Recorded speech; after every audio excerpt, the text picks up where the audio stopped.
যদিওবা আমি হিন্দু, ইসলাম সম্পর্কে প্রশ্ন করছি আর জিজ্ঞাসা করছি কারণ জাকির নায়েক হচ্ছেন সবচেয়ে উপযুক্ত।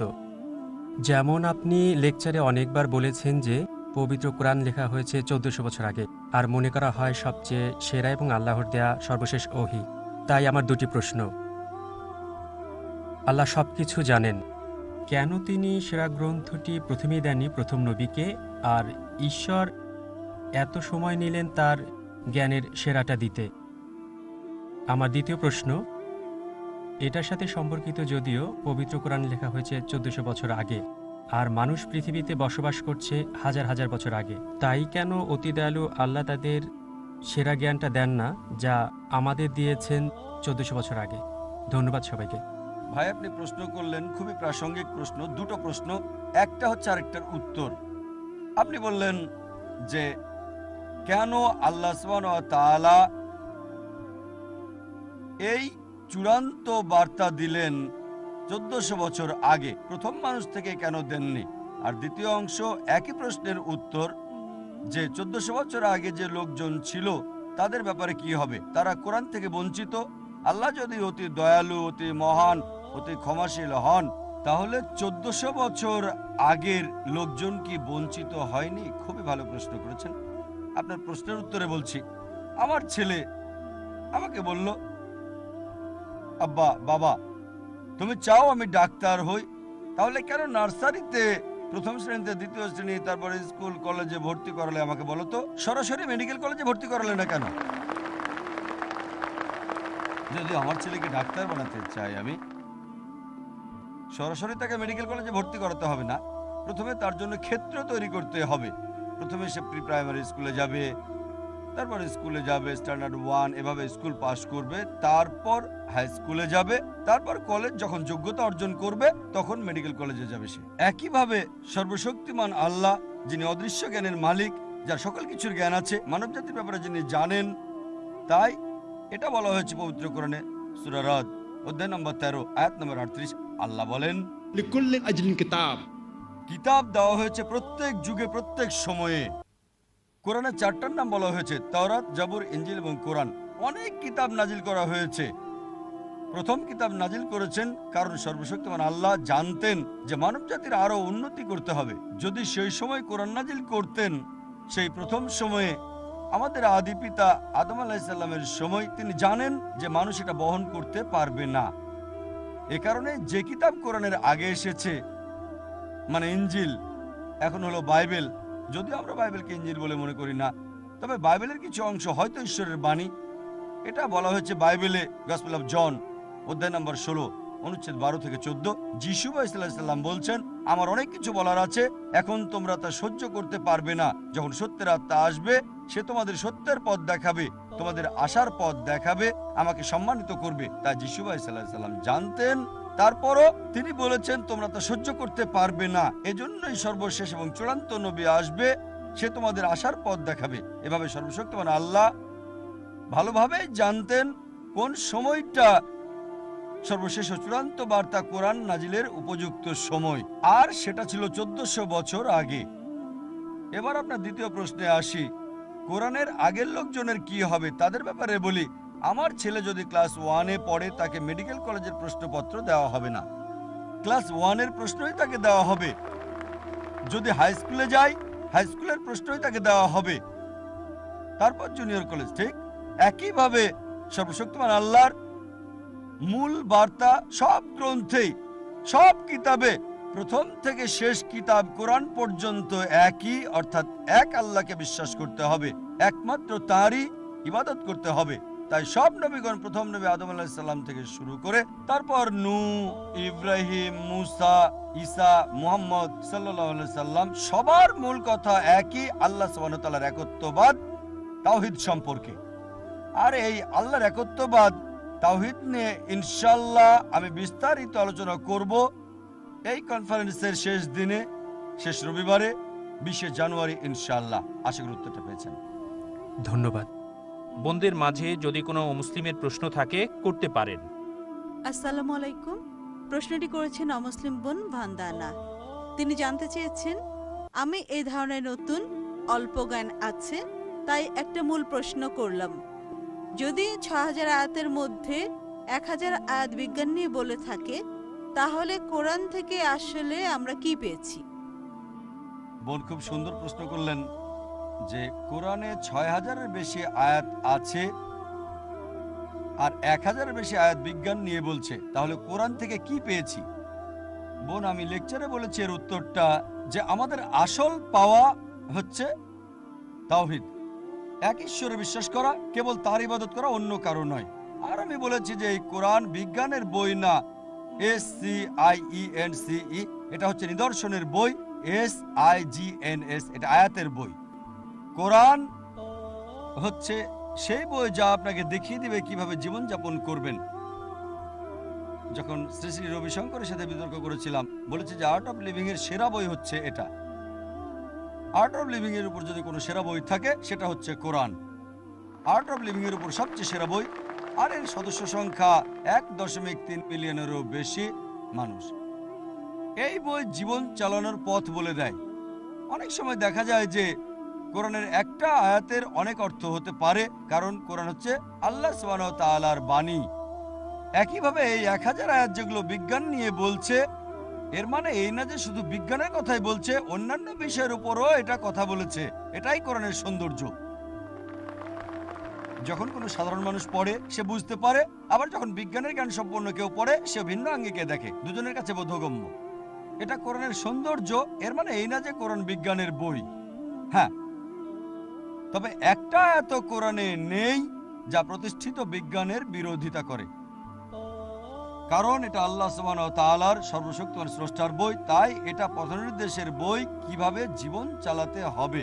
এটা মানুষকে এক আল্লাহতে বিশ্বাস করতে শেখায়, কিভাবে ইবাদত করতে হবে, কিভাবে জীবন চালাবেন, খুঁটিনাটি সব, বন্টন করবেন কিভাবে, আর কোন কোন নিষিদ্ধ জিনিস থেকে বিরত থাকতে হবে, এগুলো সব বলে দিয়েছে কোরআন। আশা করি উত্তরটা পেয়েছেন।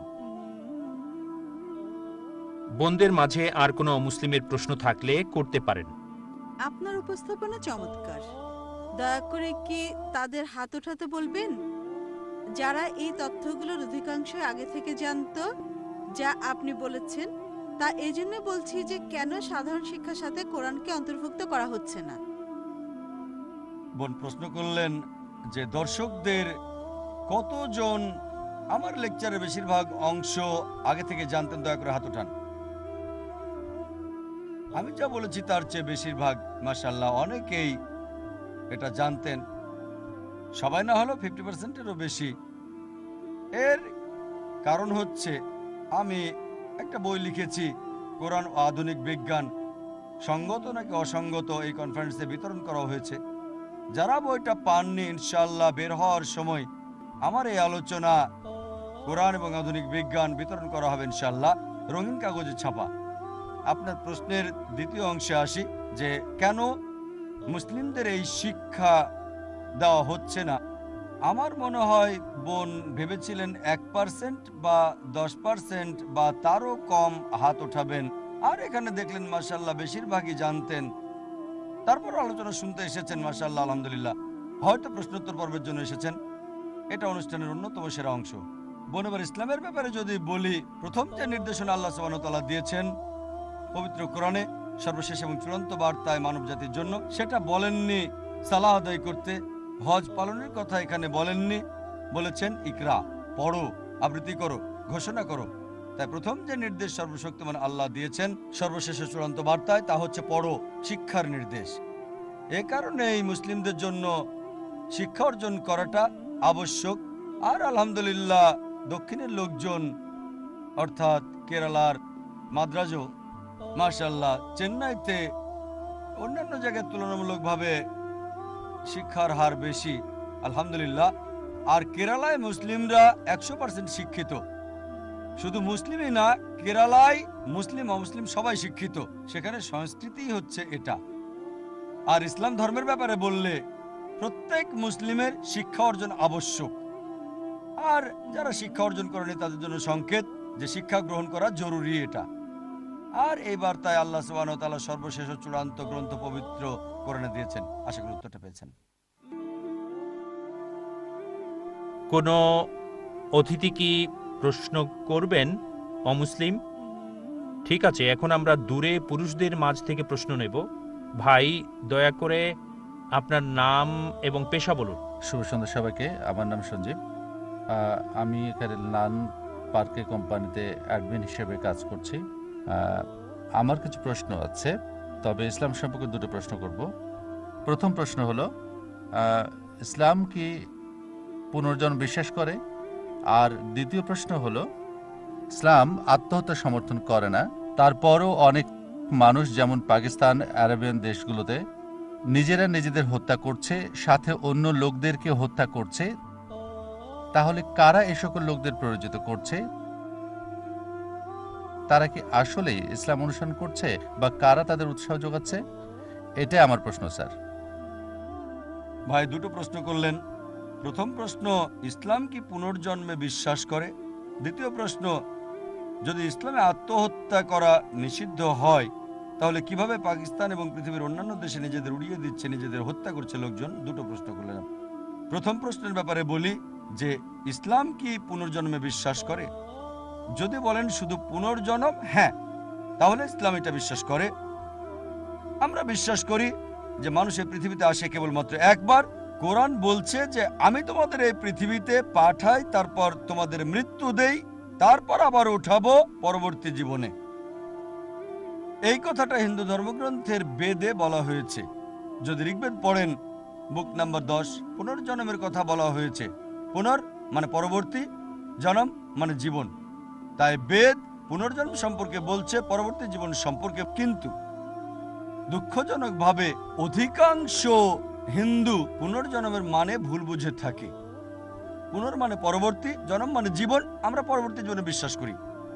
পুনর বা রিবার্থ বললে আমাদের কোনো সমস্যা নেই। কিন্তু অধিকাংশ হিন্দু বিশ্বাস করে একটা দর্শনে, সেটা হচ্ছে সংস্কারা।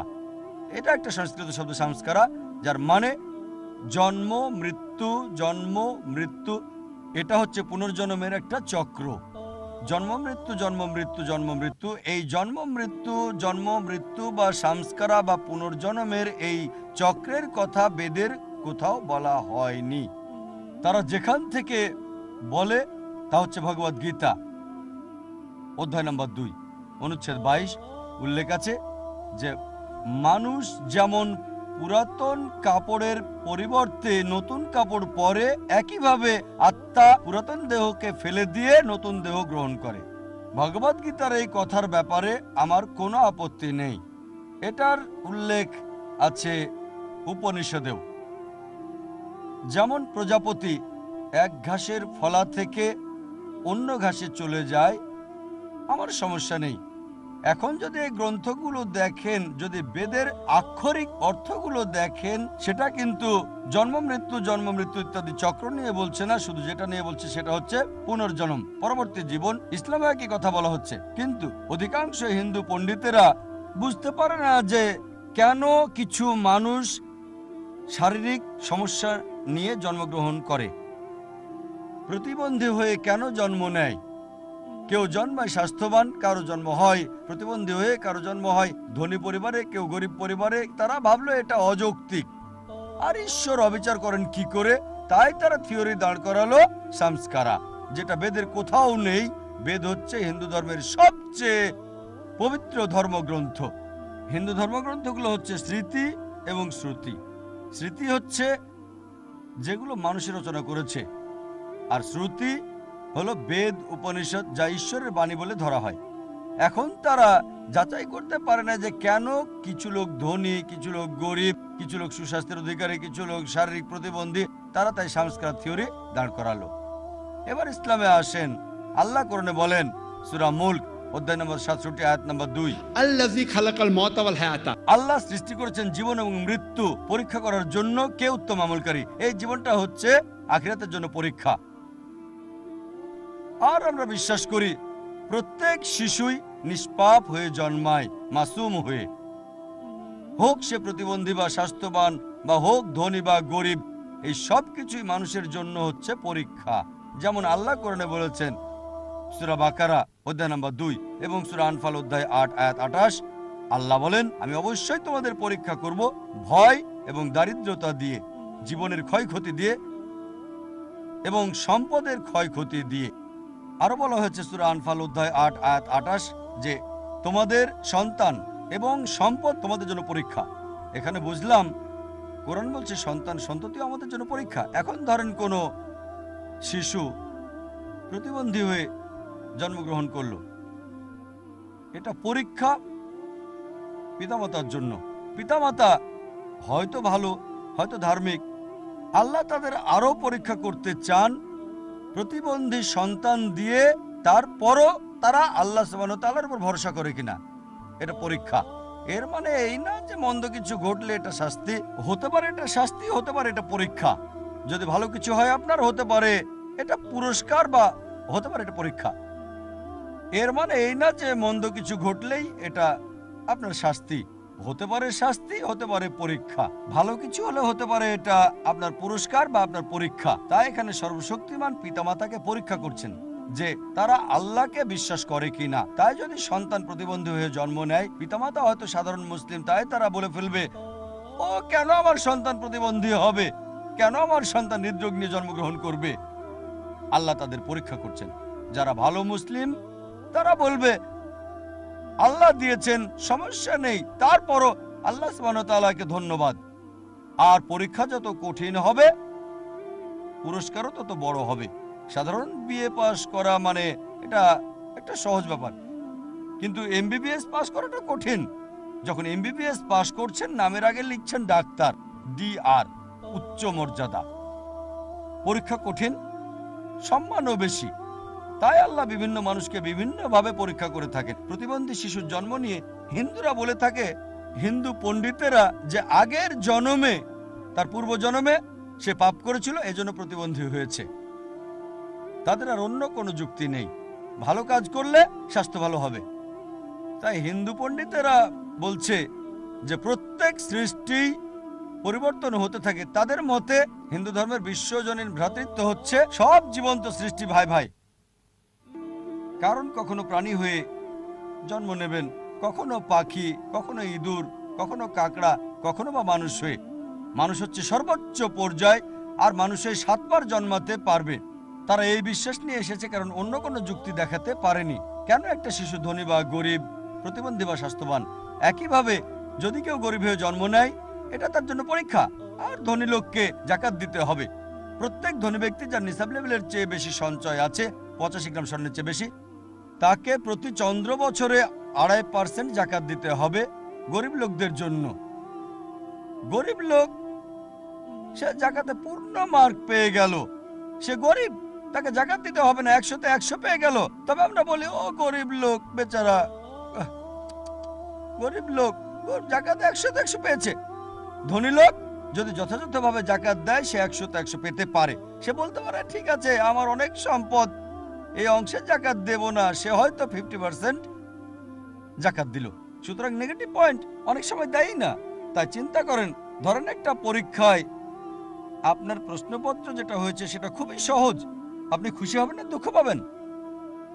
তাই যখন কেউ গরিব হয়ে জন্ম নেয়, সে জাকাতে 100-তে 100 পাচ্ছে। এজন্যই আমাদের নবী সাল্লাল্লাহু আলাইহি ওয়াসাল্লাম বলেছেন যে ধনী লোকের চেয়ে গরিব লোক জান্নাতে যাওয়া সহজ। তবে আমরা বলি যে আরে বেচারা গরিব দরিদ্র, কত আফসোস।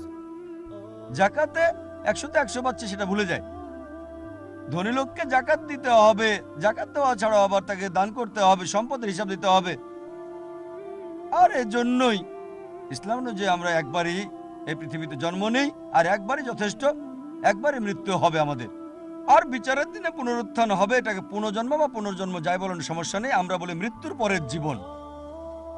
তবে যদি তর্কের খাতিরে আপনার সাথে আমি একমত হই, যদি তর্কের খাতিরে মানি হিন্দু পণ্ডিতদের কথা যে কখনো প্রাণী হয়ে জন্ম নেবেন, কখনো বা পাখি, কখনো মানুষ, আমি আপনাকে জিজ্ঞেস করছি, এই পৃথিবীতে প্রতি বছর লোকজনের সংখ্যা কি বাড়ছে না কমছে ভাই? কমছে না বাড়ছে? বাড়ছে, বাড়ছে, বাড়ছে। খুব ভালো। পৃথিবীতে পাপ বাড়ছে না কমছে? হ্যাঁ, শুনতে পাচ্ছি না। বাড়ছে না কমছে? বাড়ছে স্যার, সরি, বাড়ছে। বাড়ছে। মানুষও বাড়ছে, পাপও বাড়ছে। যদি হিন্দু পণ্ডিতদের দর্শনটা মেনে নেই, তাহলে যেহেতু পাপ বাড়ছে, জনসংখ্যা তো কমার কথা ছিল।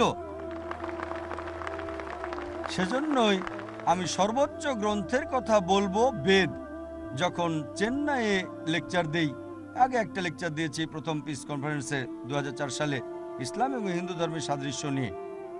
আর সেখানে দেখিয়েছি, তুলনা করেছি যে বেদও এক ঈশ্বরের কথা বলছে, মূর্তি পূজা করা যাবে না, এই সব। তাই যেগুলো কমন, আসুন সেগুলো মানি। আর এই সংস্কারা চক্র, জন্ম মৃত্যু বেদে কোথাও আপনারা পাবেন না। এটা হিন্দু পণ্ডিতদের দর্শন, কারণ তারা ব্যাখ্যা দিতে পারেনি কেন মানুষ গরিব বা রোগা হয়ে জন্ম নেয়, আর ইসলাম কি বলেছে তা বলেছি আমি।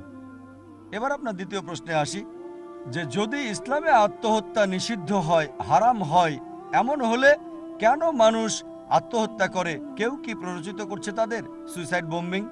কোরআন বলছে সূরা বাকারা অধ্যায় নম্বর 2 আয়াত 195, নিজের হাতে নিজেকে ধ্বংস করো না, নিজেকে ধ্বংস করো না। তাই কোরআনের মতে আত্মহত্যা করা নিষিদ্ধ।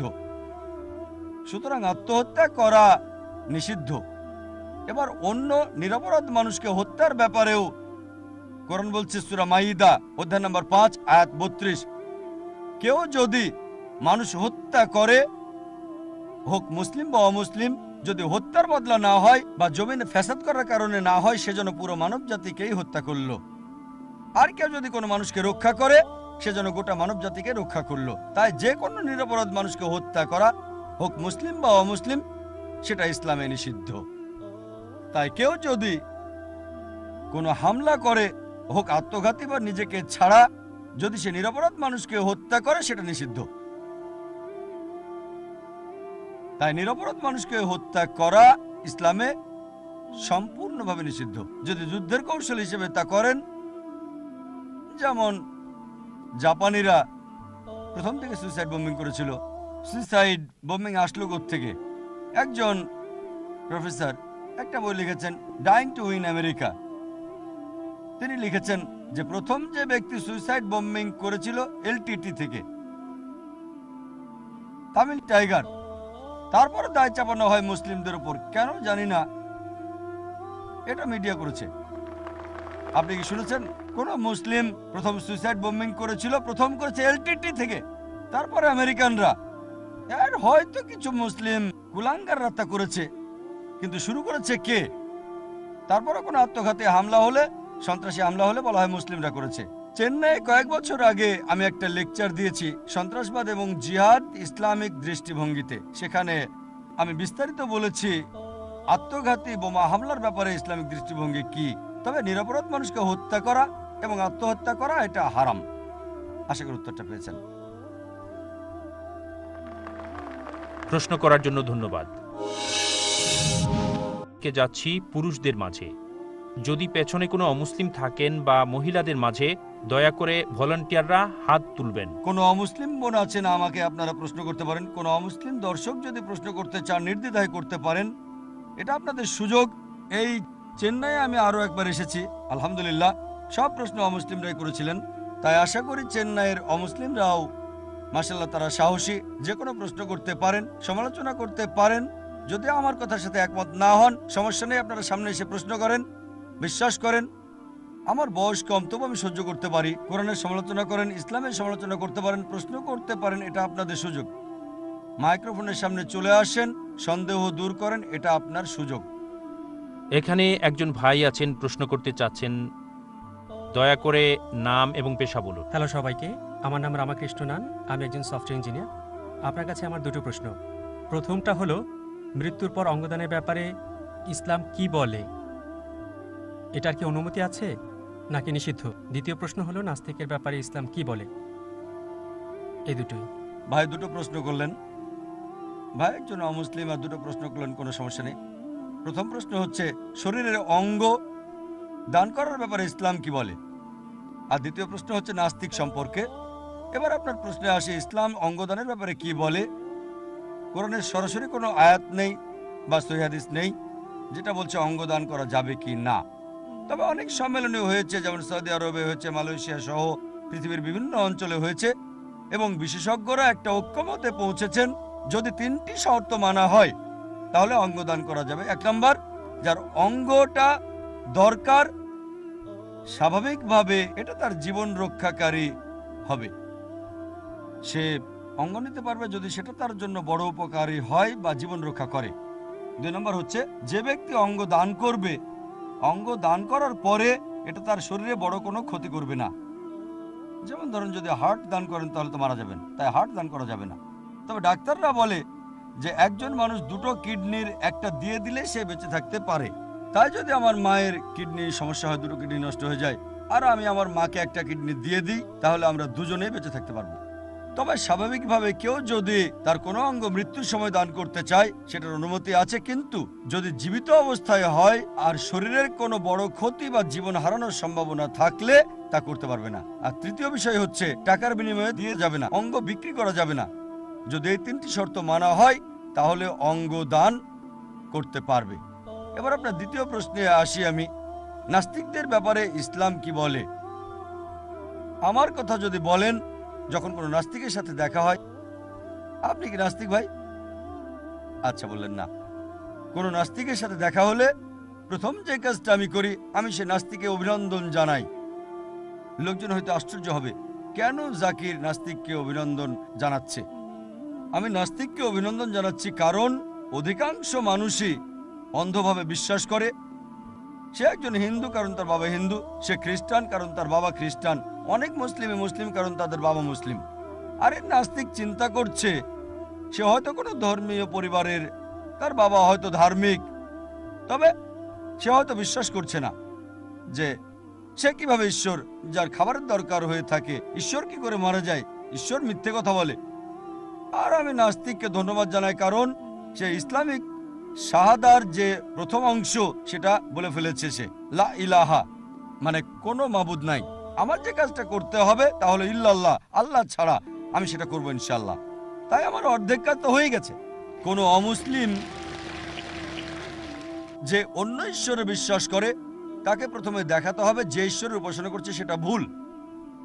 তার কাছে ভুল প্রমাণ করতে হবে যে সে নকল ঈশ্বরের উপাসনা করছে, তারপর সঠিক ঈশ্বরের প্রমাণ তুলে ধরতে হবে। আর নাস্তিকের ক্ষেত্রে অর্ধেক কাজ তো হয়ে গেছে, ইতিমধ্যে সে ইসলামিক শাহাদার প্রথম অংশ লা ইলাহা মেনে নিয়েছে, কোনো মাবুদ নাই, আমাকে শুধু করতে হবে ইল্লাল্লাহ, আর তা আমি করবো ইনশাআল্লাহ। আমি প্রথম প্রশ্ন নাস্তিককে বলি যে ঈশ্বরের সংজ্ঞা কি। কেউ যদি বলে ঈশ্বর নাই, ঈশ্বর নাই বলতে হলে তাকে ঈশ্বরের সংজ্ঞা জানতে হবে। যদি ঈশ্বরের সংজ্ঞা না জানে সে বলতে পারবে না ঈশ্বর নাই। যেমন ধরেন, আমি বললাম এটা একটা কলম, এটা কি কলম? না, এটা বই। এটা কলম না বলতে হলে কলমের সংজ্ঞা জানতে হবে। কেউ হয়তো বলবে, না জাকির, আমি জানি এটা বই তাই বলছি কলম না। আমি বলবো না, যদি কলমের সংজ্ঞা জানেন আমি বলবো এটা কিতাব, আপনি বলবেন না এটা কিতাব না, কারণ কিতাবের সংজ্ঞাটা আপনি জানেন না। এটা বই না, এই কথা বলতে হলে সংজ্ঞা জানতে হবে, কারণ কিতাব আর বই একই। তাই এটা কলম না, এটা জানতে হলে কলমের সংজ্ঞা জানতে হবে। বইয়ের সংজ্ঞা জানতেও পারেন, নাও পারেন, ঠিক একইভাবে ঈশ্বর না, এই কথা বলতে হলে আপনাকে ঈশ্বরের সংজ্ঞা জানতে হবে।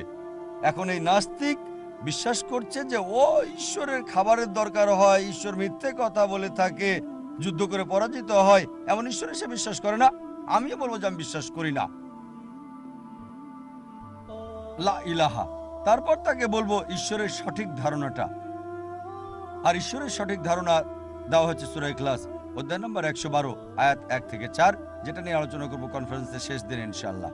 এটা 20শে জানুয়ারি। তাই সে কি করছে? নকল ঈশ্বরকে বাদ দিচ্ছে। তারপর আমি প্রশ্ন করব সে নাস্তিককে যে ধরেন একটা যন্ত্র আপনার সামনে আনা হলো যেটা কেউ আগে কখনো দেখেনি, কেউ এটা সম্পর্কে জানে না। আর আমি যদি প্রশ্ন করি কে আপনাকে বলতে পারবে এই যন্ত্রের ব্যাপারে, বলেন কে আপনাকে বলতে পারবে? নাস্তিক বলবে এই যন্ত্রের গঠন সম্পর্কে যে প্রথম বলতে পারবে, যেহেতু কেউ আগে দেখেনি, এর স্রষ্টা বলতে পারবে। কেউ বলবে উৎপাদনকারী, কেউ বলবে আবিষ্কারক, কেউ হয়তো বলবে এটা সৃষ্টি করেছে যে নির্মাতা। সে বলতে পারে স্রষ্টা, নির্মাতা, আবিষ্কারক, উৎপাদনকারী, যাই বলুক না কেন এমনটাই বলবে সে। কথা বাদ দেবেন না, যাই বলুক মনে রাখেন। তারপর বলেন আমি যে লেকচার দিয়েছি তা আমি আবার বলছি না যে কিভাবে এই পৃথিবীর অস্তিত্ব আসলো। সে আপনাকে বলবে বিগ ব্যাং এর কথা। তারপর বলবো কখন বিগ ব্যাং এর ব্যাপারে আপনি জানলেন। সে বলবে 1973 সালে, এই কিছুদিন আগে, 30 বছর আগে, 40 বছর আগে। আমি বলবো বিগ ব্যাং এর ব্যাপারে 30-40 বছর আগে যা জেনেছেন কোরআন তা বলেছে 1400 বছর আগে। কে এটা বলেছে? সে হয়তো বলবে কাকতালীয় হতে পারে, তর্ক করবেন না, চালিয়ে যান। পৃথিবীর আকৃতি কি? সে বলবে আগের লোকজন মনে করতো এটা চ্যাপ্টা, এখন জানলাম গোলাকার। কখন জানলেন? সে বলবে 1577 সালে যখন ফ্রান্সিস ড্রেক পৃথিবী ভ্রমণ করলেন। কখন? এই 300 বছর আগে, 400 বছর আগে, 450 বছর আগে। কোরআন বলেছে 1400 বছর আগে। কোরআনে কে বলেছে? সে বলবে ও হতে পারে নবী মোহাম্মদ সাল্লাল্লাহু আলাইহি সাল্লাম একজন জ্ঞানী লোক ছিল, তর্ক করবেন না, বলে যান।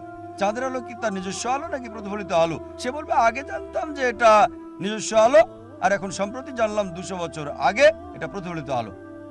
কোরআনে আছে সূরা ফুরকান অধ্যায় 25 আয়াত 61, চাঁদের আলো প্রতিফলিত আলো বলা হয়েছে 1400 বছর আগে। কে বলেছে? সে চুপ হয়ে থাকবে, উত্তরের অপেক্ষা করবে না, চালিয়ে যান।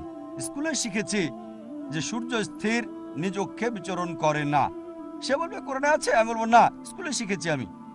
তবে কোরআন বলছে চাঁদ এবং সূর্য আবর্তন করে, যা আমরা সম্প্রতি জেনেছি। স্কুলে 25 বছর আগে শেখানো হয়েছে সূর্য আবর্তন করে না। আর কোরআন বলেছে 1400 বছর আগে যে সূর্য আবর্তন করে, যা বিজ্ঞান এখন আবিষ্কার করেছে। কে এটা উল্লেখ করেছে? সে নীরব হয়ে যাবে, উত্তরের অপেক্ষা করবেন না, চালিয়ে যান। তাই যেগুলো আমি লেকচারে বলেছি এক এক করে বলার পর জিজ্ঞেস করেন কে আগে এগুলো উল্লেখ করেছেন, আর অবশেষে সে বলবে স্রষ্টা, উৎপাদনকারী, আবিষ্কারক, নির্মাতা। এই স্রষ্টা, এই উৎপাদনকারী, এই প্রস্তুতকারী, এই নির্মাতাকে আমরা ইসলামে বলি আল্লাহ। এই কারণেই বিজ্ঞান ঈশ্বরকে বাদ দিচ্ছে না, লা ইলাহা, এটা নকল ঈশ্বরকে বাদ দিচ্ছে, ইল্লাল্লাহ।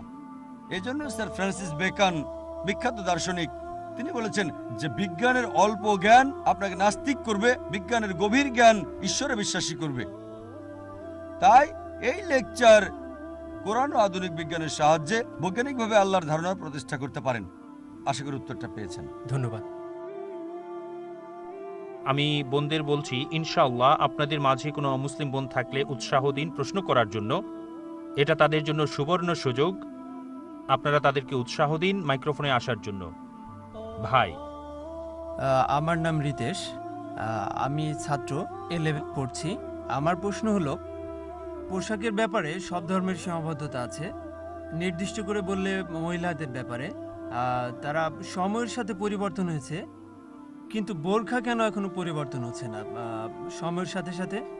এটা কেন পরিবর্তন হচ্ছে না? আরেকটা প্রশ্ন, আমি দুঃখিত, আমি রমজানে দেখি সব মুসলিম উপবাস থাকে। ভাই প্রশ্ন করলেন যে সময়ের সাথে সাথে প্রত্যেক ধর্মই নারীদের পোশাক পরিবর্তন করে। সময়ের সাথে পোশাক পরিবর্তন হয়, কিন্তু মুসলিম নারীরা এখনো বোরখা পরছে কেন? যদি ইসলামে পোশাকের ব্যাপারে বলেন, পোশাকের 6টা বৈশিষ্ট্য রয়েছে। যেমন পুরুষের জন্য নাভি থেকে টাকনু পর্যন্ত এতটুকু পুরুষের জন্য ফরজ। মহিলাদের জন্য সম্পূর্ণ দেহ ঢাকতে হবে, শুধু যে অংশ খোলা রাখা যেতে পারে তা হচ্ছে মুখমণ্ডল এবং হাতের কবজি পর্যন্ত। কিছু বিশেষজ্ঞ বলেছেন এটাও ঢেকে রাখতে হবে। বাকি 5টা বৈশিষ্ট্য নারী পুরুষ উভয়ের জন্য সমান। দ্বিতীয় হচ্ছে যে পোশাকটা পরবে সেটা এমন টাইট হবে না যেটা দেহের কাঠামো প্রকাশ করে, ঢিলে ঢালা হতে হবে। তৃতীয় হচ্ছে এটা পাতলা বা স্বচ্ছ হবে না যাতে ভেতর দেখা যায়। চতুর্থ হচ্ছে এটা এত চাকচিক্যময় হবে না যা বিপরীত লিঙ্গকে আকৃষ্ট করে। পঞ্চম, অমুসলিমদের ধর্মীয় প্রতীক হতে পারবে না। ষষ্ঠ হচ্ছে বিপরীত লিঙ্গের কোনো কিছু পরা যাবে না। এই হচ্ছে প্রধান 6টি বৈশিষ্ট্য। আর এই বৈশিষ্ট্যের অধিকাংশ অন্যান্য ধর্মগ্রন্থেও আছে। যদি বাইবেল পড়েন, এটা আছে বাইবেলের বুক অফ ডিউটেরোনমি অধ্যায় নম্বর 22 অনুচ্ছেদ নম্বর 5, বলা হয়েছে যে নারীদের এমন পোশাক পরা উচিত না যেটা পুরুষের জন্য নির্ধারিত, আর পুরুষের এমন পোশাক পরা উচিত না যা নারীদের জন্য নির্ধারিত। যারা তা করে তারা ঘৃণার কাজ করছে। আরো বলা হয়েছে বাইবেলে 1 তিমথি অধ্যায় নাম্বার 2 অনুচ্ছেদ নাম্বার 9 যে নারীদের শালীন এবং ভদ্র পোশাক পরা উচিত, তাদের দামি হার মণিমুক্তা পরা উচিত না। আরো বলা হয়েছে প্রথম করিন্থিয়ান্স অধ্যায় নম্বর 11 অনুচ্ছেদ 5 এবং 6 যে যে নারী মাথা না ঢেকে প্রার্থনা করে তার চুল কেটে ফেলা হবে। কোরআন হাদিসে এমন কোনো বাক্য নেই যে মাথা ঢেকে না রাখলে নারীর চুল কেটে ফেলা হবে, কিন্তু বাইবেল বলছে, বাইবেল কোরআন থেকে বেশি কঠোর, যদি কোনো নারী মাথা না ঢেকে প্রার্থনা করে চুল কেটে ফেলা হবে। একই বিষয় আছে হিন্দু গ্রন্থেও। যদি হিন্দু ধর্মগ্রন্থ পড়েন, এটা আছে রামায়ণে, যে যখন পরশুরাম রামের কাছে আসলো, তার স্ত্রী সীতাকে বলল যে আমাদের চেয়ে উনি বড়, তাই দৃষ্টি অবনত করো এবং সৌন্দর্য প্রকাশ করো না। আরো বলা হয়েছে, যদি পড়েন ঋগ্বেদ বুক নম্বর 10 অধ্যায় নম্বর 85 অনুচ্ছেদ 30, বলা হয়েছে যে যে নারী পুরুষদের পোশাক পরিধান করে সে সীমা লঙ্ঘন করছে, পুরুষের পোশাক পরা উচিত না। আরো বলা হয়েছে যে ঋগ্বেদ বুক নাম্বার 8 যে ব্রহ্মা নির্দেশ দিয়েছেন নারীদের মাথা ঢেকে রাখতে। তাই হিন্দু ধর্মগ্রন্থ, খ্রিস্টান ধর্মগ্রন্থ, ইসলাম ধর্মগ্রন্থ হিজাবের কথা বলছে, পর্দা করতে বলছে। সময়ের সাথে সাথে আমি আপনার সাথে একমত যে খ্রিস্টান ধর্মে শুধু মহিলা যাজকরাই মাথা ঢেকে রাখে, তাদেরকে বলা হয় ধার্মিক। যদি মুসলিম নারীরা মাথা ঢেকে রাখে তাদেরকে বলা হয় নিপীড়িত। কেন? দ্বিমুখী নীতি কেন? মহিলা যাজক ভালো করে মাথা ঢাকে, মাদার মেরির ছবিতে দেখা যায়। মাদার মেরির ছবি কি দেখেছেন আপনারা? মুসলিম মহিলার মতো, তিনি ছিলেন মুসলিমা, মুসলিম নারী, হাতের কবজি পর্যন্ত ঢাকা, শুধু মুখমণ্ডল দেখা যায়। আমি আপনার সাথে একমত, যদি 6টা বৈশিষ্ট্য মেনে চলেন, যে কোনো ফ্যাশনের হিজাব পরেন, বোরখা আবায়া পরিবর্তন করেন, ইসলামের এই 6টা বৈশিষ্ট্য মেনে বোরখার কালার পরিবর্তন করেন কালো, নীল, বাদামি, কোনো সমস্যা নেই, যতক্ষণ এই 6টা বৈশিষ্ট্যের মধ্যেই থাকবেন। এজন্য দেখবেন নতুন স্টাইলের হিজাব। তবে কিছু বোরখা আছে বেশি ফ্যাশনযুক্ত, সেগুলো ইসলাম অনুমোদন নেই। অনেক চাকচিক্যময় ফ্যাশনযুক্ত বোরখা আছে যেগুলো বিপরীত লিঙ্গকে আকৃষ্ট করে, তাই এটা হারাম। এছাড়াও লাল রঙের পড়তে চান, কালো রঙের পড়তে চান, কোনো সমস্যা নেই। অনেকে ভাবে কালো রং বাধ্যতামূলক। বাধ্যতামূলক না। যদি কালো পরেন তাহলে হয়তো সপ্তাহে একবার ধুলেই চলবে। সাদা পরলে হয়তো প্রতিদিন ধুতে হবে আপনাকে, আপনার ব্যাপার এটা। সাদা পরেন, প্রতিদিন পরিষ্কার করেন, কালো পরেন, সপ্তাহে একবার পরিষ্কার করেন, আপনার ইচ্ছা, যদি সেটা হিজাবের এই 6টা নির্ধারিত বৈশিষ্ট্যের মধ্যেই থাকে। এখন অনেক ধরনের নতুন হিজাব আসছে, শরিয়ার মধ্যে থাকলে আপনি পড়তে পারেন, তবে অবশ্যই শালীন হতে হবে। যদি শালীনতা বজায় থাকে সমস্যা নেই। দ্বিতীয় প্রশ্ন, রমজানে দেখেন লোকজন রোজা রাখে, সারাদিন রোজা শেষে সন্ধ্যায় ইফতার করে। আর আপনাকে ধন্যবাদ এই প্রশ্ন করার জন্য যে কেন আমরা রোজা রাখি। আল্লাহ কোরআনে বলেন সূরা বাকারা অধ্যায় নম্বর 2 আয়াত 183 যে তোমাদের জন্য রোজা ফরজ করা হয়েছে যা তোমাদের পূর্ববর্তীদের উপর ফরজ করা হয়েছিল, যাতে তোমরা আত্মসংযমী হতে পারো, তাকওয়া অর্জন করতে পারো।